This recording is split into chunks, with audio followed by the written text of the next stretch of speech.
ভাই, বিশ্বাস করেন, আপনার গার্লফ্রেন্ডের সাথে আপনার ব্রেকআপ হয়ে গেলে যত না কষ্ট পাবেন, তার থেকে বেশি কষ্ট পাবেন হাতে থাকা স্মার্টফোনটি যদি গ্রিন লাইন ইস্যু অথবা আপডেটের ফলে ক্যামেরা ডেট হয়ে যায়। তো বন্ধুরা, আমার ফোনটি ঠিক আছে, আমার ফোনে কোনো রকমের গ্রিন লাইন ইস্যু পড়েনি। বাট আমি আজকে আপনাদের সাথে শেয়ার করব কোন কোন টিপসগুলো আমরা মেনে চললে আমাদের ফোন আপডেটের সময় গ্রিন লাইন অথবা ক্যামেরা ডেট থেকে রক্ষা পেতে পারে। চলুন তাহলে বন্ধুরা, আজকের ভিডিওটি শুরু করা যাক। আপনাদের সাথে রয়েছে আমি মহসিন ইসলাম। আপনারা দেখছেন অলওয়েজ ক্রিয়েটর।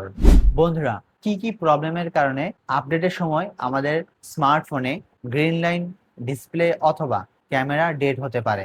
প্রথম কারণ হচ্ছে সফটওয়্যার জনিত সমস্যা। যদি আপডেটের সফটওয়্যার কোনো বাগ অথবা ত্রুটি থাকে, তাহলে সেই আপডেটটা দেওয়ার পরে কিন্তু আমাদের হাতে থাকা স্মার্টফোনটির ডিসপ্লে, ক্যামেরা অথবা অন্যান্য সমস্যা দেখা দিতে পারে।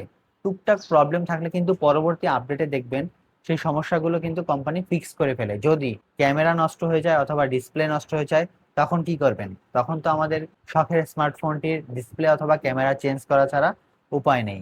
এরপরে রয়েছে বন্ধুরা হার্ডওয়্যার জনিত সমস্যা। যদি আমাদের স্মার্টফোনে ডিসপ্লে অথবা ক্যামেরা কানেকশনে যদি কোনো প্রকারের ত্রুটি থাকে অথবা লুজ কালেকশন থাকে, তাহলেও কিন্তু বন্ধুরা ক্যামেরা অথবা ডিসপ্লে নষ্ট হওয়ার সম্ভাবনা আছে।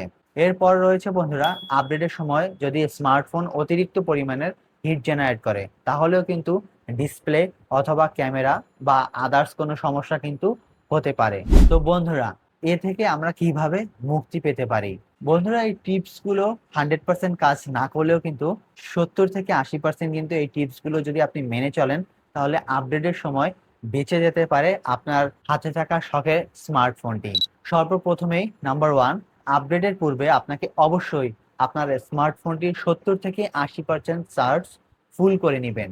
বন্ধুরা, দ্বিতীয় নাম্বার টিপসটি হচ্ছে আপডেটের সময় আপনার স্মার্টফোনটি ব্যবহার করা থেকে বিরত থাকুন। আপনার স্মার্টফোনটি যতক্ষণ না পর্যন্ত 100% আপডেট হয়ে যায়, ততক্ষণ পর্যন্ত আপনার হাতে থাকা স্মার্টফোনটি আপনি ব্যবহার করবেন না। আপডেট হওয়ার পরে রিস্টার্ট নিবে, তারপরে রিকমেন্ড থাকবে আপনার স্মার্টফোনটি আপনি ব্যবহার করবেন। বন্ধুরা, 3 নম্বর টিপস রয়েছে আপডেটের সময় আপনার স্মার্টফোনের সিমের ডাটা ব্যবহার না করে চেষ্টা করবেন ওয়াইফাই ব্যবহার করার জন্য। কারণ সিমের ডাটা ব্যবহার করলে আমাদের স্মার্টফোনগুলো কিন্তু প্রচুর পরিমাণের হিট জেনারেট করে এবং আপডেটের সময় কিন্তু তুলনামূলক স্মার্টফোন আরো অতিরিক্ত গরম হয়। তাই চেষ্টা করবেন ওয়াইফাই ব্যবহার করার জন্য সিম ডাটা এড়িয়ে চলবেন। বন্ধুরা, আপডেটের সময় যদি আপনার স্মার্টফোন হিট জেনারেট করে অথবা অতিরিক্ত পরিমাণের গরম হয়, তাহলে এর বিকল্প ব্যবস্থা করুন।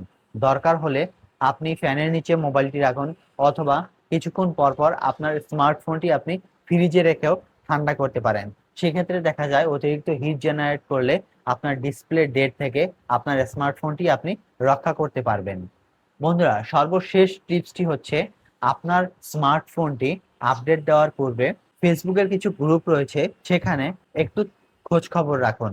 নতুন আপডেট আসার সাথে সাথে সেই আপডেটটি আপনি সাথে সাথেই দিবেন না। একটু আশেপাশে অনলাইনে খোঁজ খবর রাখুন যে আপনার এই স্মার্টফোনটি, এই সেম মডেলের স্মার্টফোনে নতুন যে আপডেটটা এসেছে, সেটা অন্যরা আপডেট দেওয়ার পরে কোনো প্রবলেম হয়েছে কিনা। সেখান থেকে তথ্য নিয়ে যদি ভালো একটা রিভিউ পান, তাহলেই আপনার স্মার্টফোনটি আপডেট করুন। যদি সেখান থেকে কোনো বাগ বা প্রবলেম থেকে থাকে, যদি সবাই গ্রুপে কোনো প্রবলেমের কথা শেয়ার করে, তাহলে কিছুদিন অপেক্ষা করুন। সেই সফটওয়্যার জনিত বাগটা শেষ হওয়ার পরে আপনি কিছুদিন পরে আপনার স্মার্টফোনে আপডেটটা দিন।